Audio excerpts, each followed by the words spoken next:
Assalamualaikum warahmatullahi wabarakatuh. Waalaikumsalam warahmatullahi wabarakatuh. Selamat malam teman-teman, salam sejahtera bagi kita semua. Pada malam hari ini jumpa lagi dengan saya Lulu Retna dan Mbah Kendil. Jadi pada kesempatan pada malam hari ini teman-teman, Mbah Kendil akan membagikan pengalaman tentang mengambil zat dari bumi sebagai kekuatan kita. Bagaimana caranya nanti biarkan dijelaskan sama Mbah Kendil. Namun sebelum lanjut teman-teman, saya ingatkan jangan lupa dipencet tombol subscribe-nya bagi yang belum subscribe. Kemudian bagi yang sudah subscribe, terus dukung channel ini supaya terus bisa berkembang dan Mbah Kendil bisa kerasan. Kita bisa konsultasi, kita bisa mendengarkan, kita bisa belajar dari pengalaman-pengalaman yang telah dilalui oleh Mbah Kendil. Bagi yang sudah subscribe, terima kasih teman-teman atas dukungan kalian, kami bisa sampai di titik ini. Jadi langsung saja Mbak Nggih, kita pada malam hari ini langsung membahas tentang pengambilan zat dari bumi Mbak Nggih. Itu gimana Mbak itu? Dumateng para kadang-kadang sedaya ingkang sampun mlebet wonten channel kula. Boten kula arani siji mboko sisi sedaya mawon. Kula ngaturaken matur nuwun sanget awit saking kawigatosan panjenengan ingkang satuhu bekti setya dumateng channel kita. Mugi-mugi sedayanipun kadang-kadang sedaya tansah pinaringan rahmat barokah saking ngersapipun Gusti Kang Gelar Jagat dipun lancaraken sedayanipun. Para kadang ing dalu menika kula wonten wekdal sekedhik mbok menawi ing mangke saged dados pengalaman panjenengan termasuk pengalaman kula. Kemutan kula maksih alit sedaya keluarga kula kalebet keluarga pinisepuh utawi keluarga pujangga. Dados kata-kata pinisepuh, sesepuh itu artinya sosok orang yang dianggap tua. Artinya tua bukan tua karena umurnya, tapi tua dari kawruh dan ilmunya. Dari sesepuh dan pinisepuh itu lebih lazim lagi kalau dikatakan seorang pujangga. Sehingga di zaman sekarang itu salah persepsi bahwa pujangga itu dianggap ahli sastra atau ahli penghitungan dino atau ahli penghitungan nogo dino. Dari kata-kata pujangga itu merupakan pandita yang dipercaya oleh negara atau kerajaan. Orang yang pinter, orang yang ahlul kawruh dan ilmu di dalam sebuah kerajaan itu pasti mengangkat sebuah pujangga. Pujangga artinya pendeta atau brahmana atau begawan. Sehingga kata-kata pinisepuh atau sesepuh kalau mudah kita cerna di zaman sekarang namanya dukun sejati.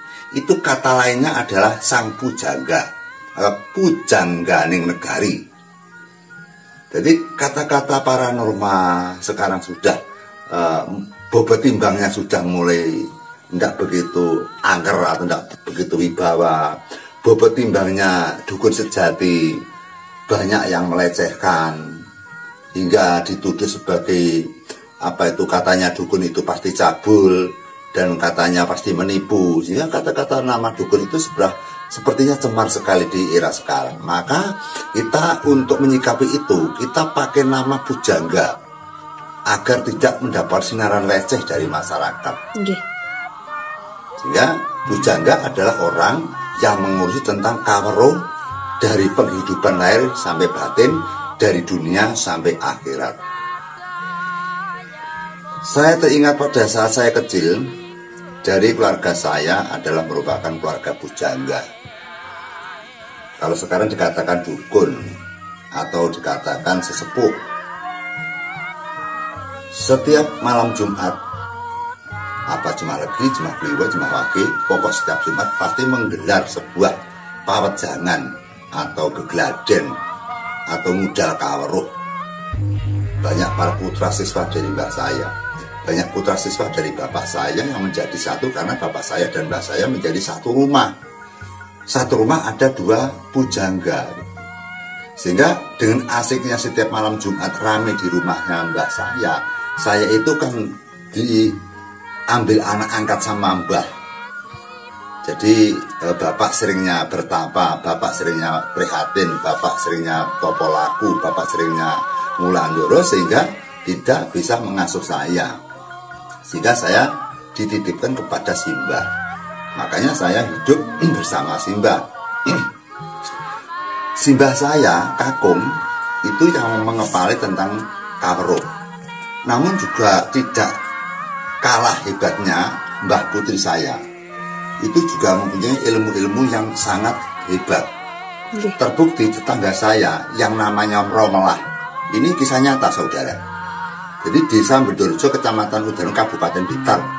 Di depan saya ada yang namanya Romelah, itu kena sengatan dari Las. Las itu orang Terakan, orang melahirkan berupa darah. Kemudian dinamakan itu Mbah Paing. Nah, kemudian Mbah Paing itu kemudian nyusup kepada orang yang bernama Romelah. Kenapa nyusup? Pada saat menjelang surup, si Romelah itu kemudian dikejar-kejar sama bapaknya karena dia punya kesalahan. Sehingga Romelah melarikan diri dari rumah, masuk ke dalam pekarangan yang berdekatan dengan makamnya Mbah Paing. Sehingga sepulang dari kebunan, dia tertawa-tertawa, terbahak-bahak, kepingkel-pingkel, akhirnya dia kesurupan hingga bertahun-tahun. Akhirnya pulang sendiri, Bang, ya? Nggak sampai jadi carian masyarakat. Jadi cari masyarakat tapi tidak ketemu. Terus temu-temu tengah malam, tapi sudah keadaan stres, sudah keadaan gila. Orangnya yang namanya Romelah itu masih hidup hingga sekarang. Itu rumahnya di depan nenek saya atau kakung saya. Nah, si Romelah yang kena sengatan daripada bangsa halus yang dinamakan Las Mbah Paing itu bisa disembuhkan oleh Mbah Wedok saya. Saya masih kecil teringat diajak sama Mbah. Itu saya melihat hanya di gerayang-gerayang itu. Sepertinya tangannya, dirijinya, jemarinya yang saya itu seperti ada setrum listrik. Setiap gerayang-gerayang tepat pada di situ ada jinnya atau lasnya, langsung dia kesakitan menangis meronta-ronta. Terus digerayang itu tiap malam, kurang lebih sekitar 2 bulan, pemirsa. Sehingga las yang ada dalam tubuhnya Romelah hingga hilang. Sekarang sembuh dan sudah punya anak seperti masyarakat yang biasa. Cerita ini nyata, tidak saya buat-buat. Sehingga yang namanya kawruh, yang namanya ilmu, yang namanya kemandan, yang namanya kemajuran tidak memandang itu perempuan dan laki-laki. Walaupun perempuan kalau memang benar-benar ingin mencapai kesuksesan, ingin mencari keberhasilan dengan tekun dan teken, itu pasti dikasih kekuatan sama Allah. Banyak pendekar-pendekar wanita yang ada di Indonesia. Banyak sesepuh-sesepuh Indonesia yang andalan. Banyak ini sepuh wanita yang sangat andalan di Indonesia ini. Hingga sekarang kan masih banyak orang-orang pinter yang perempuan. Banyak sekali. Apa itu dari kalangan kawruh dan ilmu, apa kalangan dari indigo, tapi macamnya banyak. Seorang perempuan yang mempunyai kelebihannya sangat hebat. Nah, kita kembali kepada titik permasalahan bahwa pada hari ini saya ingin membagikan pengalaman. Karena pengalaman saya ini dulunya juga tidak berguru gitu. Karena saya tidak berguru, saya hanya ngawut saja, mengambil dengan teknis-teknis, dengan ilmu yang saya kumpul-kumpulkan. Ternyata juga ada faedah dan ada fungsinya yang sangat dasar juga. Sehingga pada saat itu saya sering-seringnya untuk melaksanakan mencintai dengan alam. Kalau kita ingin mengambil kekuatan alam, tentu kita harus mencintai alam dulu. Kalau kita ingin berternak, tentu kita harus mencintai ternak dulu atau hewan dulu. Kalau kita menjadi petani, tentu kita harus mencintai sawah dan ladang termasuk tanaman. Kalau misalkan kita cinta kepada mobil, kita lebih dulu mencintai mobil dulu. Sehingga kita dasar-dasarnya untuk mengambil kekuatan dari bumi, maka kita harus mencintai kepada alam semesta. Saya pernah ke warung,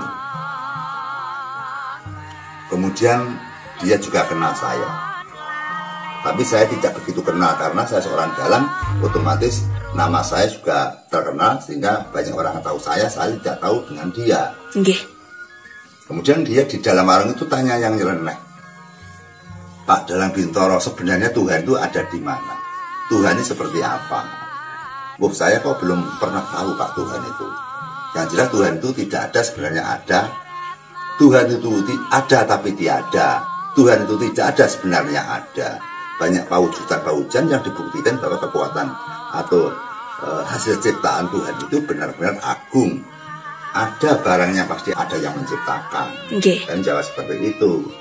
Karena itu kan di warung, sehingga kita tidak bisa menerangkan secara perinci karena nanti ya yang ke warung yang lain otomatis malah justru nanti dianggap kita sombong. Dia hanya mengatakan satu kalimat saja, Pak Bintoro, sebenarnya nggak usah bertele-tele. Kita mencari Tuhan itu sulit dan belum diketemukan sejak zaman Nabi hingga sekarang. Yang kita jelas, yang kita tahu adalah alam. Kita itu hanya tahunya alam. Kita besar dari alam karena kita makan dari hasil bumi. Apa buah, apa padi, apa terong, apa jagung, apapun berasal dari bumi. Artinya bumi itu adalah alam. Nah, kalau kita singkat saja, alam itu artinya Allah. Alam ya Allah itu. Jadi Allah ini tidak alam tidak ada, yang ada adalah Allah. Saya hanya tersenyum.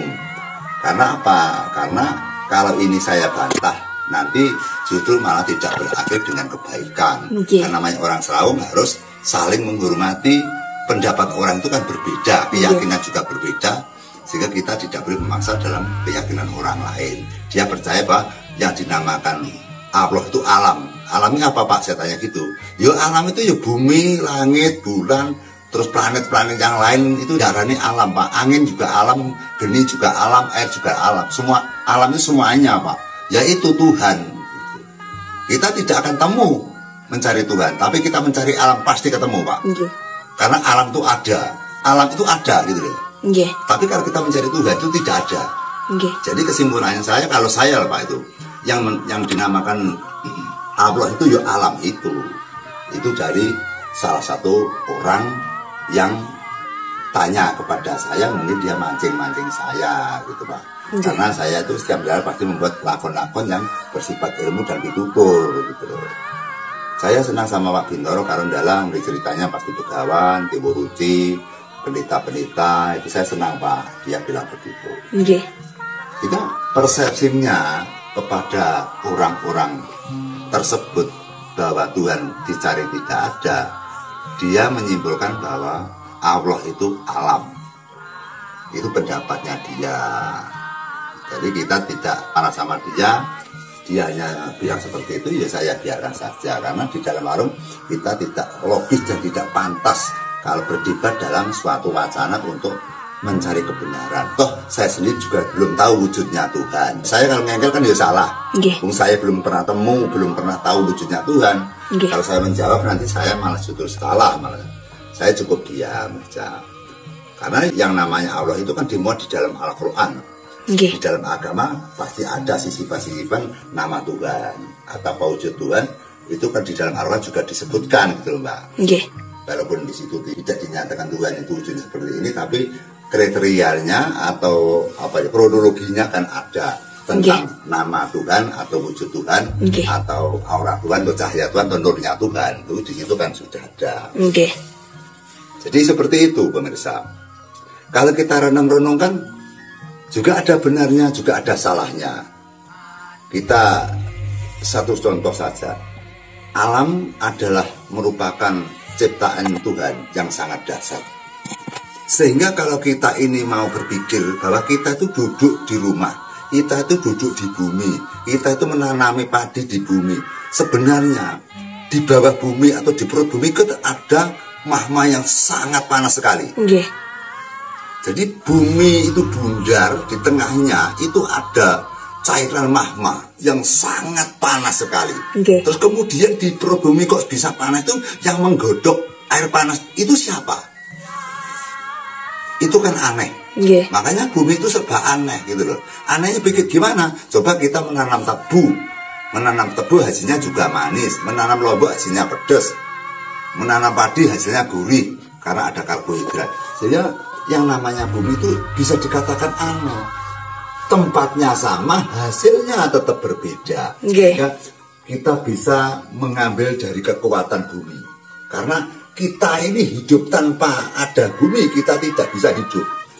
Itu tidak membohong, itu pasti itu. Kalau nggak percaya coba hidup di bulan, nanti pasti nggak bisa makan, pasti mati itu. Sehingga bumi adalah merupakan hal yang sangat sakral sekali. Kalau kita mau berpikir yang lebih dalam sekali. Sehingga saya menyimpulkan bahwa bumi itu pasti punya kekuatan yang aneh. Bumi mempunyai kekuatan gaib yang sangat hebat. Sehingga kita mencoba untuk menarik gaya tarik bumi. Katanya bumi ada gaya tarik bumi, ada garis khatulistiwa. Sehingga mungkin di dalam perut bumi atau di dalam bumi ada hal-hal mistik, hal-hal yang gaib.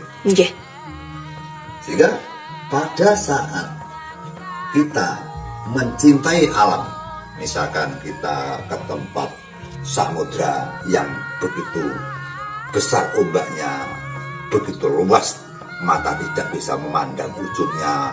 Kemudian kita pergi ke hutan, banyak pohon-pohonan yang sangat besar sekali. Kita naik ke gunung yang sangat menjulang, batu-batu, tebing-tebing yang landep-landep, sehingga menampakkan keindahan panorama gunung tersebut. Sehingga keindahan alam tersebut itu adalah hasil cipta karya sehingga urip. Kita hanya tinggal menikmati gitu dah. Nah, kalau kita ingin mengambil ilmu, kita ingin mengambil kekuatan bumi, maka kita harus mencintai kepada bumi dulu. Jadi tidak bisa kalau tanpa mencintai dulu kita nanti akan mengambil. Salah satu contoh misalkan ingin diberi uang orang atau juragan. Kalau kita tidak mendekati juragan, kita tidak mencintai juragan, otomatis juragan tidak mau memberikan uang kepada kita. Itu secara perhitungan yang mudah saja kita pikirkan, yang mudah kita ucapkan. Artinya kalau kita mempunyai pengalaman dan mempunyai kekuatan yang dahsyat, kita ingin kekuatan yang dahsyat, ya, kita coba untuk mempelajari tentang bumi yang kita injak setiap hari. Watak bumi itu wataknya sabar. Bumi itu diinjak-injak diam. Bumi ditanami berkali-kali juga diam. Dan bumi tidak membutuhkan dari perjuangan manusia. Bumi tidak membutuhkan sedekah manusia. Tapi bumi hanya menerima dipakai manusia untuk diambil hasilnya, diambil keuntungannya. Sehingga bumi merupakan pahlawan kita, bumi merupakan sumber-sumber kita yang bisa menjadi penguripan kita. Jadi kita ini hidup di dunia ini, kadang-kadang kita tidak bisa berpikir ke arah situ.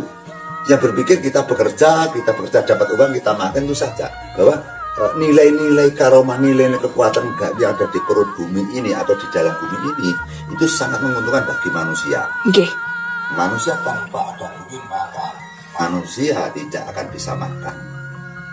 Dan semua ciptaan Tuhan, ciptaan Allah itu saling berrentetan, saling berguna. Kalau toh ada bumi, tidak ada matahari, maka bumi juga tidak dapat dipakai. Coba kita perhatikan kalau kita menanam sebuah tanaman yang tidak dapat cahaya matahari, maka tanaman itu tidak akan tumbuh. Coba kita menanam sebuah tanaman di bawah pohon bambu, maka tanaman tersebut tidak akan hidup karena tidak mendapat cahaya matahari.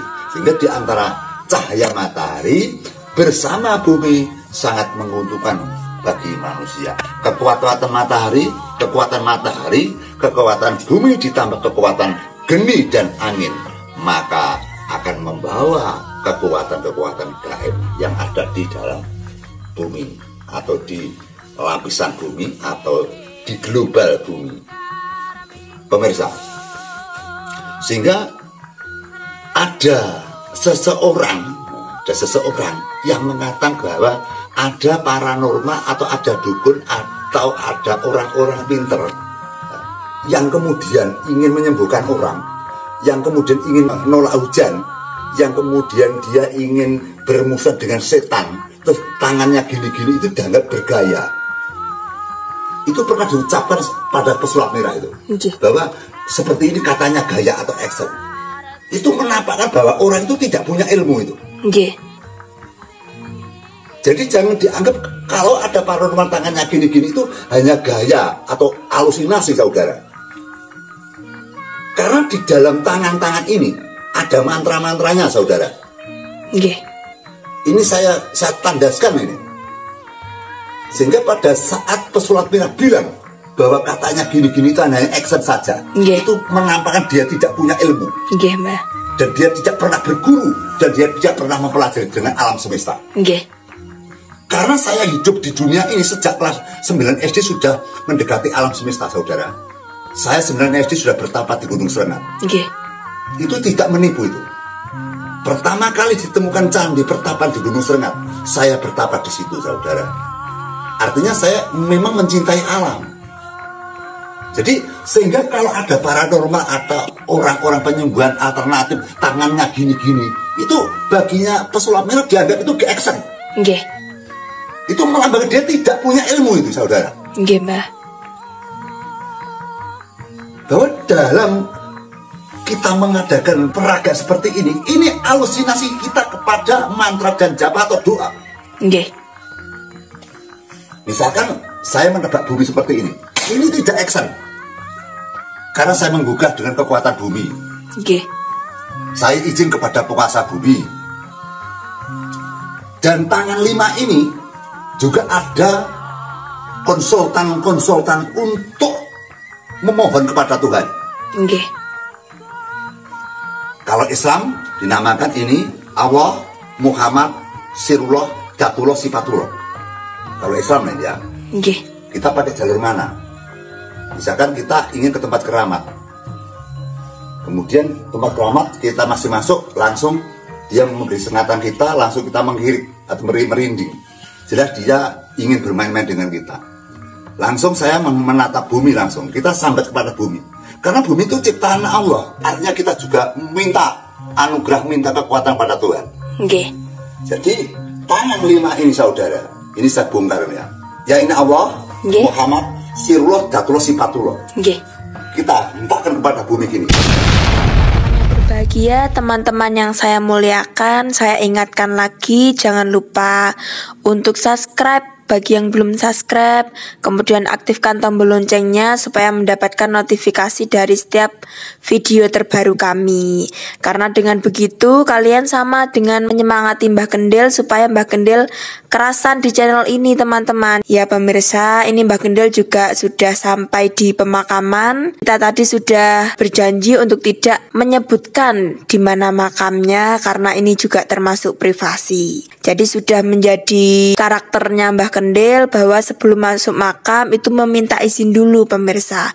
Karena kita kan juga bertamu di sini. Jadi di pemakaman Mbah Kendil itu juga mendapat banyak sekali pengalaman, pemirsa. Mbah Kendil juga pernah cerita bahwa Mbah Kendil itu pernah bermimpi meninggal selama 2 hari berturut-turut, pemirsa. Kemudian Mbah Kendil juga pernah diundang ke Banyuwangi untuk memberikan pepadang kepada seseorang agar cepat meninggal. Karena sakitnya juga sudah parah, selama 18 hari itu sudah sekarat. Ketika Mbah Kendil itu membacakan mantra, raganya langsung terangkat setinggi 30 cm. Sampai mantra selesai dibacakan, kemudian raganya itu turun kembali ke lantai, pemirsa. Kemudian setelah itu diberikan air putih agar diteteskan di dahi, di pusar, sama di bulu jumbu. Kemudian langsung meninggal. Allahumma sholli ala sayyidina Muhammad wa ala sayyidina Muhammad. Allahu akbar, Allahu akbar. Dan dari balan jurat balan jakul Muhammad. Allahu akbar, Allahu akbar. Dan dari balan jurat balan jakul wa ahad. Allahu akbar, Allahu akbar. Dan dari balan jurat balan jakul wa ahad. Allahu akbar, Allahu dan dari balan jurat balan jakul bukan ahad. La ilaha illallah, la ilaha illallah, la ilaha illallah, Muhammadur Rasulullah. La ilaha illallah, la ilaha illallah, La ilaha illallah Muhammadur Rasulullah. La ilaha illallah. La ilaha illallah. La ilaha illallah Muhammadur Rasulullah. La ilaha illallah. La ilaha illallah. La ilaha illallah Muhammadur Rasulullah. La ilaha illallah. La ilaha illallah. La ilaha illallah Muhammadur Rasulullah. La ilaha illallah. La ilaha illallah. La ilaha illallah Muhammadur Rasulullah. La ilaha illallah. La ilaha illallah. La ilaha illallah Muhammadur Rasulullah. La ilaha illallah. La ilaha illallah. La ilaha illallah Muhammadur Rasulullah. Allahumma sholli ala sayyidina Muhammad wa ala ali sayyidina Muhammad. Sallallahu ala Muhammad. Sallallahu ala Muhammad. Sallallahu ala Muhammad. Hei sedulur kula Mbah Haji, jenengan sampun sumare wonten ing alam kubur.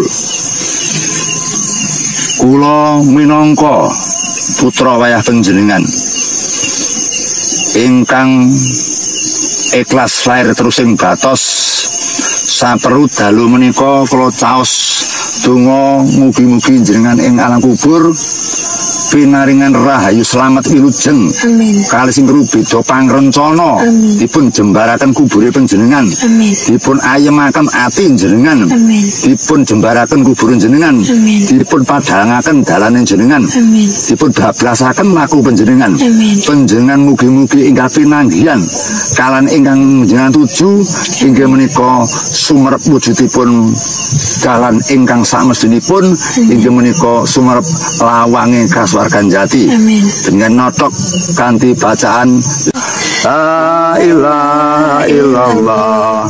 La ilaha illallah Muhammadur Rasulullah. Mbah ora ana kang sinembah kejaba amung Gusti Allah lan kita sami anyekseni bilih Kanjeng Nabi Muhammad menika bener-bener utusanipun Gusti Allah. Dengan yakin kula lan yakin mugi-mugi panjenengan mapan alam kubur kula percados jenengan mireng. Kula percados jenengan sumerep kula dateng mriki. Mugi-mugi panjenengan sampurna sedanipun, panjenengan sampurna gesangipun ngayom sumindhe wonten ngarsanipun Gusti kang gelar jagat. Ya Allah ya Rabbi, ya Allah ya Rabbi, ya Allah ya Rasul. Ya Allah ya Rasul. Ya Allah ya Rasul. Ya Allah, dengan ampuni dosanipun wong sak kuburan kabeh ya Allah. Amin ya Allah. Dengan entengaken panyiksanipun ya Allah. Amin. Ya Allah, hanya kepadamu menembah, hanya kepadamu aku bersandar. Inna sholati wa nusuki wa makyaya wa mamati lillahi rabbil alamin. Ya Allah, ya Allah, Mbah Haji mugi amsah tinampi sedaya amalipun dipun kurangi panyiksanipun. Amin. Ya Allah, ya Allah, ya Allah, ya Allah, ya Rabbi.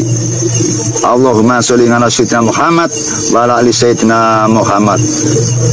Khususun dumateng Mbah Haji lan sedaya ingkang sumare wonten ing kuburan menika mboten kula cacane siji mbaka siji sedaya kula rayuk mugi-mugi donga kula dipun tampi dening Allah.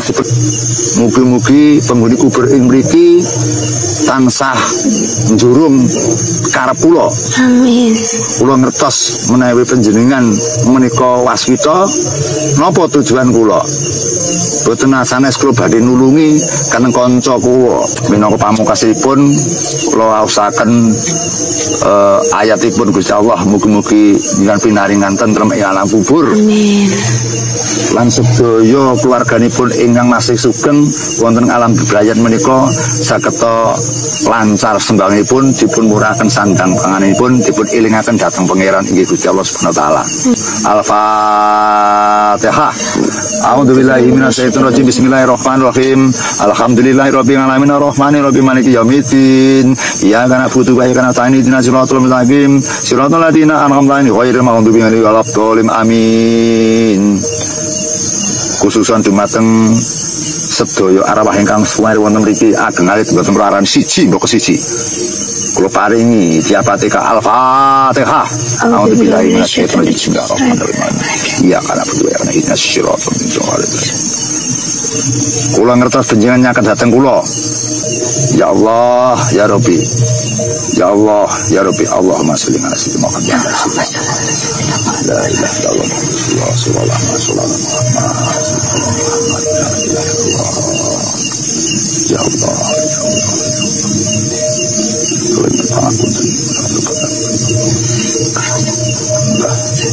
Bismillah. Mungkin dengan alam kubur wassalamualaikum.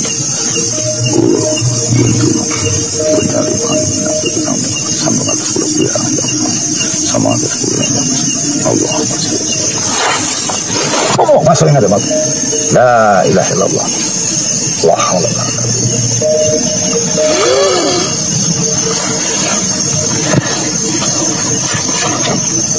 Allahumma sholli ala sayyidina Muhammad. Bismillahirrahmanirrahim. Gusti Kang Maha Suci kula nyuwun pangapura dumateng Gusti Kang Maha Suci. Sirullah tatullah sifatullah kula syatine satriya, Gusti syatine kendhil bintara. Nyuwun wicaksana, nyuwun panguwasa kanggo nyirnake tumindak ingkang luput. Amin amin ya rabbal alamin. Subhanallah alhamdulillah wala ilaha illallah wallahu akbar la haula wala quwwata illa billahil alim. Watu catah telu Purwa Madiwusana lair urip mati manunggal dadi sawiji ingsun kagungan kersa nulungi dhateng mujata dadi sisa gegayaan manungsa gegayaan ingsun sira mlebu ana ing sila telu Tri telu turuna tunggal. Ya Allah ya Rabbi. Manuk semeng sira mijila manuk semeng us Allahumma sholli ala sayyidina Muhammad wa ala sayyidina la ilaha illallah ya Allah ya Rabbi. Ibu bumi bapa kuwasa nyuwun daya kekuatanipun anggenipun dharma bekti dumateng anggenipun Allah tulung dateng Allah subhanahu wa ta'ala.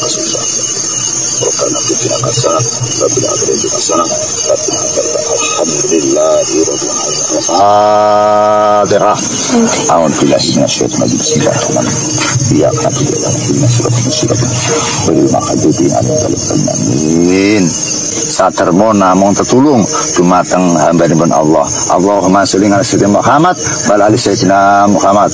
La ilaha illallah Muhammad Rasulullah. La ilaha illallah.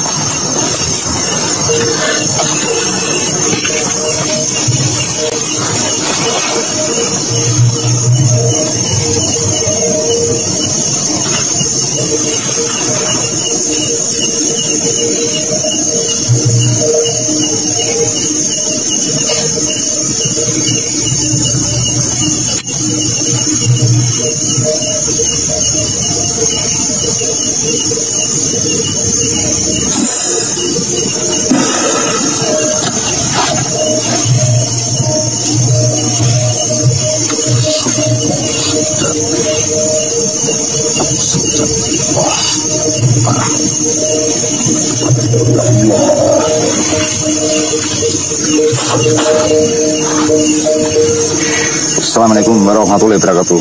Assalamualaikum ayuhan nabi warahmatullahi wabarakatuh.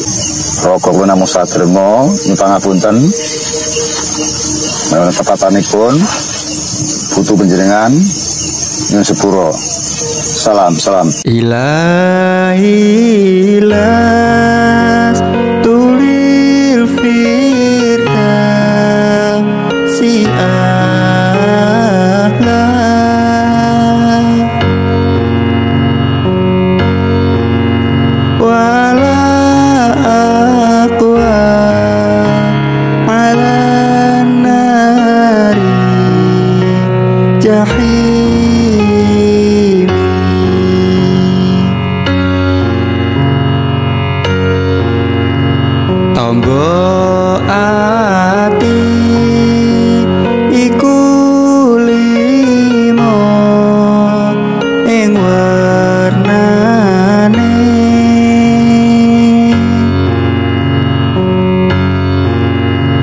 kaping pisan maca Quran lan maknane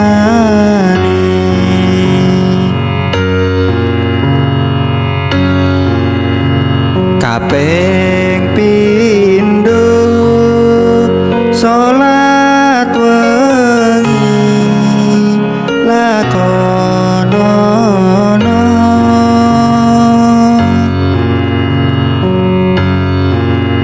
kaping telu wong kang saleh kumpulono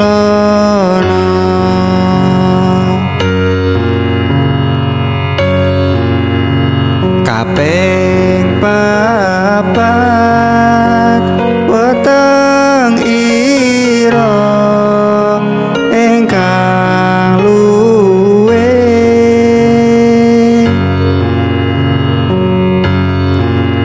kaping limo zikir wengi ingkang suwe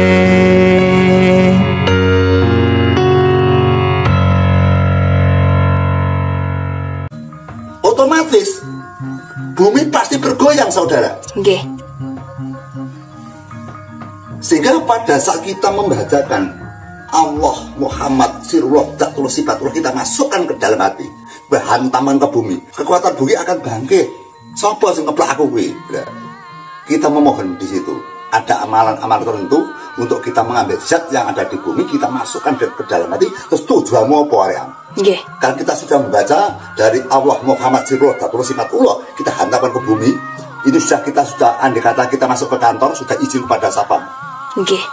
Kita tidak masuk, tujuan kita apa? Kita menghadap pada kasir. Saya ingin beli baju, Pak. Nggih. Gitu. Lagi si penjual baju tadi mengambilkan baju, menunjukkan baju. Baju ini yang kamu pilih. Silakan kamu memilih baju, kan gitu. Dan kata kita ke mall atau ke supermarket, Nggih, Mbah. memilih barang. Nggih. Otomatis pada saat kita menghentak, sapamnya datang, kemudian ada pekerja bersama yang menunjukkan baju mana, Pak, yang Anda pilih. Ingsun kagungan kersa. Ingsun nyuwun supaya si ponang jabang bayi sing lara kaya ngene aku njaluk mari, sing kersane ngalah. Itu tujuan kita menyembuhkan. Nggih. Gitu loh. Kalau tujuan kita misalkan masuk ke daerah yang pingit, ya sama. Ingsun kagungan kersa bakal buka. Wong adining gaib sing ana kene. Jarine kene nek pocong sing ganggu karo wong. Aku njaluk teko ngadep karo aku. Ora bakal pocong kuat nadai sangka dayane Allah Muhammad Sirullah Dzatullah Sifatullah, saudara. Nggih. Tidak akan bisa mampu. Di mana itu? Yang penting kita yakin dan percaya bahwa Tuhan itu bersama kita. Dan atas Rasulullah akan memberikan kekuatan kepada kita. Jadi namanya Allah Muhammad Sir. Sir itu karep Gusti Allah. Nggih. Dadi Gusti Allah. Sirot harus sifat-sifatnya Allah akan dibawa oleh kita, akan diambil oleh kita, akan menyatu kepada kita. Maka kita punya tujuan. Insya Allah Tuhan akan mengabulkan apabila kita yakin dengan dasar ketakwaan dan kebersihan hati kita. Nggih. Jadi sehingga para pinisepuh atau dukun sejati se-Indonesia, pemirsa, saya yakin paham yang saya ucapkan ini. Nggih. Saya yakin itu. Cuma para dukun sejati itu nggak mau komentar, saudara. Nggih. Nggak mau komentar, nggak mau sombong, nggak mau menunjukkan, gitu loh. Cuma pada diam semua. Karena yang namanya sesepuh itu nggak mau rame-rame tantang-tantangan, gitu. Nggih. Wong sing ngerti mau tantang-tantangan, anggur ngalah tak anggung diri. Kadang-kadang kita dilecehkan, marah di dalam hati. Nggih. Kita seperti ini dianggap itu seperti beraksen. Karena kita memang ada aturan. Jadi kita ada aturan, kita membuka driji. Karena di dalam sholat saja kita juga pakai tangan loh. Asyhadu alla ilaha illallah wa asyhadu anna Muhammadur Rasulullah. Pakai driji loh. Dan kita selesai sholat mesti salam, pasti assalamualaikum warahmatullah, assalamualaikum warahmatullah. Pakai rogo gitu loh. Nggih. Dan kita hentakkan kepada bumi. Yes, dengan membaca itu. Setelah ini, ya tangan driji ya. Ini kan dari Allah, Muhammad, Sirullah, Zatullah, Sifatullah. Pada saat kita akan meminta kepada Allah dengan tujuan tertentu, maka ini dipepetkan ke dalam bumi dengan kekuatan yang sangat kuat sekali. Ya, dengan otot yang kuat ini harus kuat. Karena kita akan bermusuhan dengan jin, kita akan bermusuhan dengan penyakit yang kuat. Ya. Jadi bunyinya Allah, Muhammad, Rasulullah, Sirullah, Zatullah, Sifatullah. Jadi kita tarik dari sini saudara. Allah, Muhammad, Sirullah, Zatullah, Sifatullah. Setelah ini kita tarik saudara. Kita kalau ke tempat keramat kita buka. Nah ini melambangkan buka dari indera cakra sudarsana atau kita sebut sang guru loka. Guru loka ada yang ada di dalam otak, jana loka adalah yang di dalam hati, indera loka yang melapis seluruh indera kita. Jadi kita membayangkan dan meragakan. Karena Tuhan itu bisa hanya dibayangkan saudara, tidak bisa dilihat oleh mata gitu. Nah, kita buka sini. Nah, nanti akan mendapat kecerdasan Anda, akan mendapat petunjuk-petunjuk sejati nanti saudara. Nah, seperti ini. Sehingga dalam penerapan para ahli-ahli pengobatan tradisional yang memakai dengan gaya-gaya seperti ini, yang asli loh, ini ada tujuannya gitu loh. Seperti prana. Gitu. Jadi nggak ngawur, nggak bergaya gitu loh. Sehingga dari teman-teman paranormal yang lain tidak malas untuk mengungkapkan seperti ini gitu loh. Dianggap nanti malah pamer. Tapi kalau kita tidak mengungkap, malah nanti dianggap action gitu loh malah. Makanya saya ungkap di malam hari ini bukan action. Ada tulisannya gitu loh. Walaupun untuk mengunci jin lah, ini kan ada hurufnya ini. Ada hurufnya saudara. Untuk mengunci jin itu ada kuncinya. Setiap kunci saja ada lakunya sendiri, ada lakunya sendiri, ada lakunya sendiri, ada lakunya sendiri, ada lakunya sendiri. Lakunya tidak pas, lakunya tidak kusuk, kita nggak bisa ngunci kok. Gitu loh. Ini ada hurufnya ini. Ya, yang namanya tangan ini adalah merupakan kekuatan kita. Kita tanpa tangan kita tidak bisa makan, kita tidak bisa bekerja, tidak bisa mempunyai anak cucu, saudara. Di tangan itu sangat penting sekali. Berbahagialah, beruntunglah kepada orang-orang yang diberikan anatomi tubuh yang lengkap. Coba Anda bayangkan apabila Anda itu salah satu orang yang tidak punya anatomi tubuh yang tidak lengkap, tidak punya tangan, tidak punya kaki, terus bagaimana? Maka beruntunglah kepada saudara-saudara yang diberi anugerah oleh Allah, diberi alat yang sempurna gitu. Atas kesempurnaan kita patut dan kita diwajibkan untuk bertakwa dan untuk bersembah kepada Sang Pencipta. Karena kita sudah diberi. Sehingga saya ucapkan seperti ini bahwa tentang pengambilan kekuatan yang ada di dalam bumi, maka kita hentakkan kepada bumi bahwa di dalam satu jengari ada bacaan tersendiri dari Allah, Muhammad, Rasulullah, Sirullah, Zatullah, Sifatullah, Antam der ingsun kagungan kersa. Ingsun kagungan kersa titik-titik ingsun dunono meng jagat cilik lan jagat gede. Kalau sudah dikawuri jagat cilik jagat gede, tinabuk apa kang dari gegayaan ingsun bakal kasih kasebatan. Kasih saking kersane Allah kabidu dening Rasulullah la ilaha illallah Muhammad Rasulullah. Itu sistemnya Islam campur Jawa. Kalau teman-teman ada yang senang Jawa asli, nanti kita bikin konten yang Jawa. Karena kita ini kan zaman-zaman Islam, semarannya Islam. Jadi kita lebih enaknya campur Jawa sama Islam saja dulu, Mbak. Guru saya yang Mbah Imam itu kan merupakan silsilah dari ya Siro Pandenaran yang ke-7, namanya Tulungagung. Jadi mantra dari guru saya itu Islam campur Jawa gitu loh. Makanya walaupun Mbah Imam sebagai orang santri, kalau saya datang sana tiap harinya pasti pakai belangkon. Itu setiap hari pakai belangkon. Itu. Siang dan malam itu pakai belangkon. Dia mengakui bahwa hidupnya dia di tanah Jawa. Walaupun dia merupakan orang santri, tapi dia tetap memakai dengan waris leluhurnya. Gitu. Dan Mbah Imam adalah merupakan guru bagi saya yang patut bisa dibanggakan. Karena dia pernah paling kepada saya, suatu zaman nanti kalau kamu menjadi paranormal atau sesepuh, jangan sampai kowe ngarani atau ngenai duit atau ngapus wong. Nilai duit tanpa nono. Gak apa-apa sementing wong ikhlas. Lek sing kowe wong ra duwe balekno. Lah ya aku dawuh guru lho niku. Sehingga kalau ndak pakai sistemnya seperti itu nanti bermasalah. Kalau kita larinya menolong orang uang saja nanti suatu saat bermasalah. Ya lek kasil orang kasil. Kita kan mendapat tuntutan. Makanya guru saya betul jangan memikirkan uang pada pasien.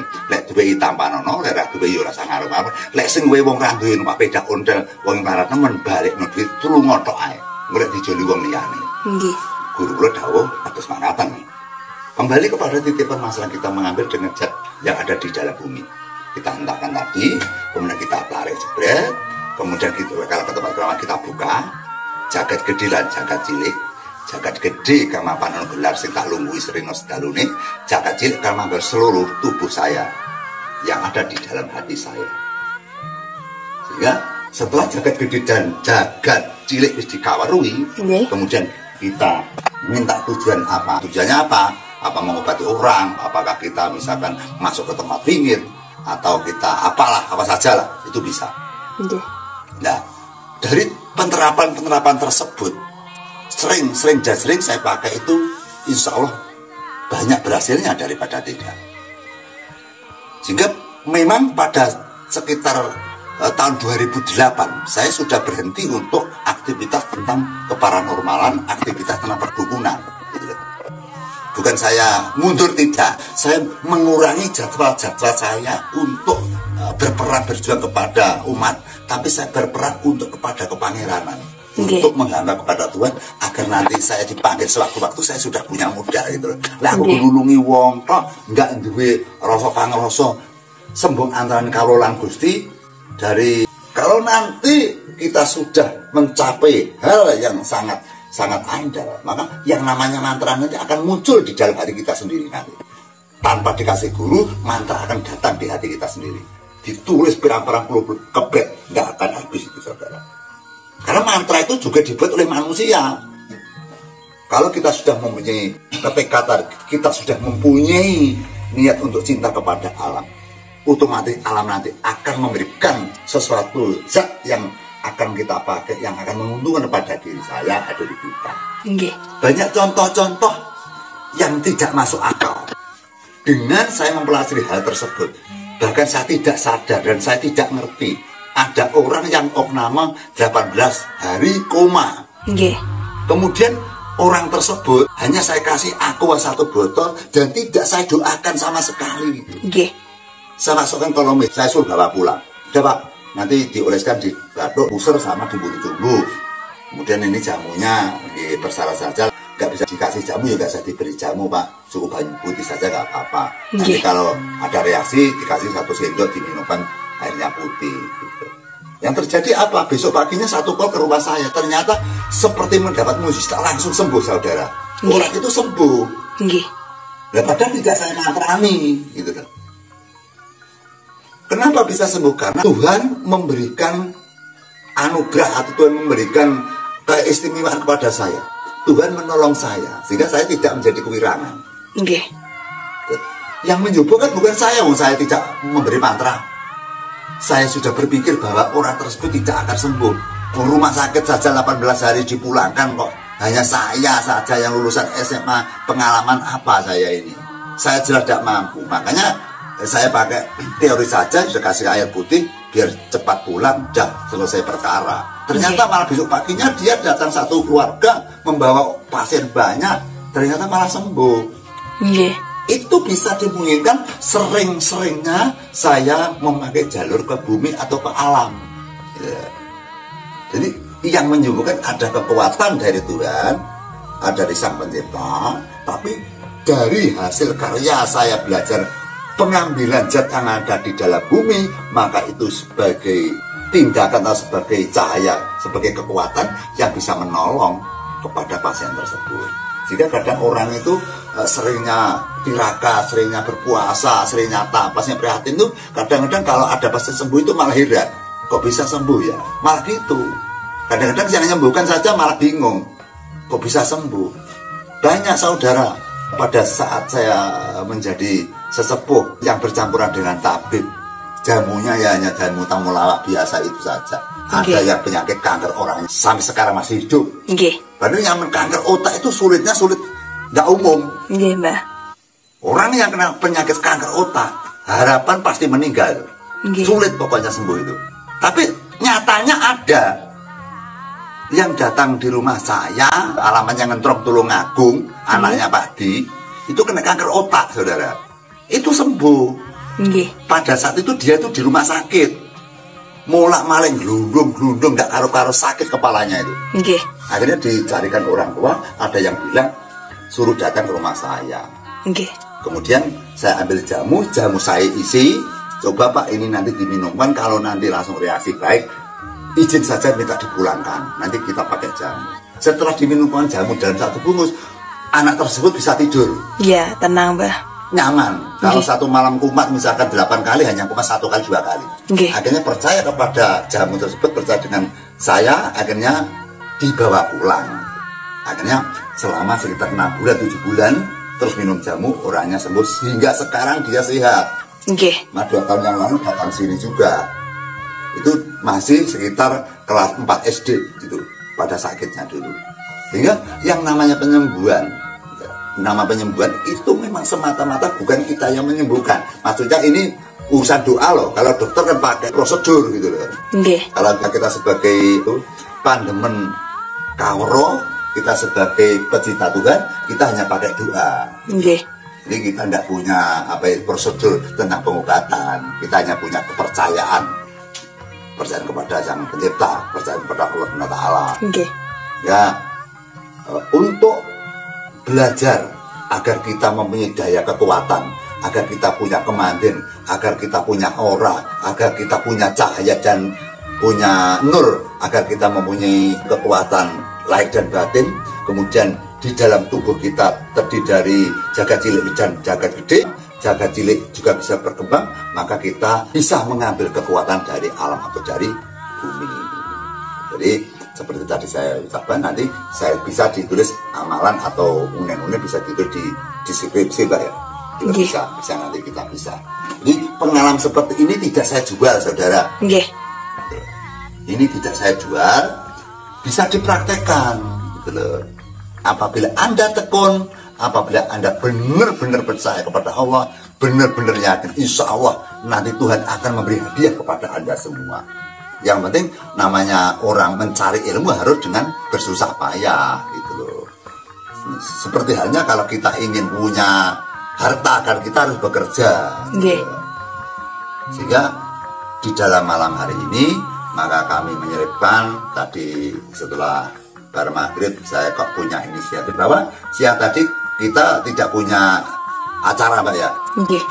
Kita tidak punya acara, tiba-tiba kita nyoba kita untuk membagi pengalaman kepada teman-teman semua agar kita mempunyai pengalaman ini bisa dipakai teman-teman, karena ilmu itu dibagi-bagi. Ilmu yang bermanfaat adalah ilmu yang diberikan kepada orang dan orang tersebut memakainya untuk menolong orang atau untuk berbuat baik.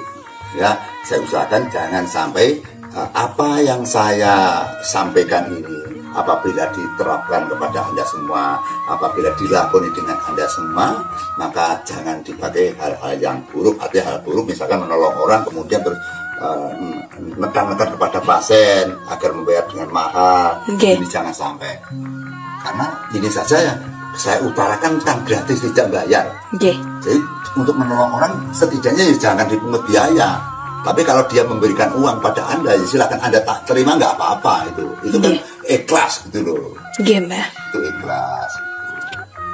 Ya, saya ulangi lagi, kalau Anda ingin mempunyai aura, kalau Anda punya kemanjuran atau kemandin, yang pertama adalah sucikan hati, yang kedua berdekat diri kepada Tuhan, bertakwa kepada Tuhan, kemudian pelaksanaan atau ngarane juga gak patrap.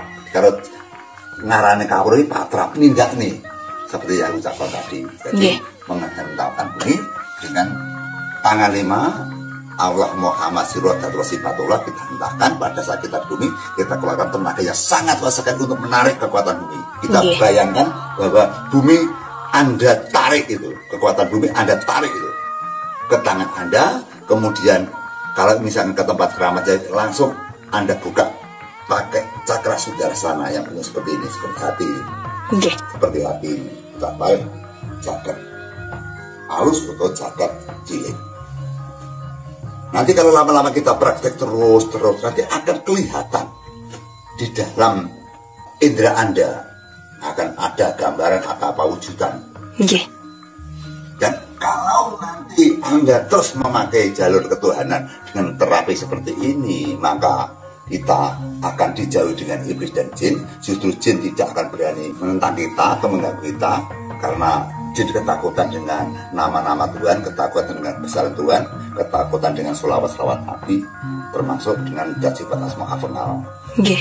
Jadi hal seperti ini yang bisa saya sampaikan. Saya ulangi lagi, untuk mengambil kekuatan yang ada di dalam bumi, maka kita mencintai kepada bumi atau alam semesta. Nggih. Karena alam itu mempunyai dayanya sangat dahsyat. Jadi alam marah, kalau alam murka itu sulit untuk dijinakkan, saudara.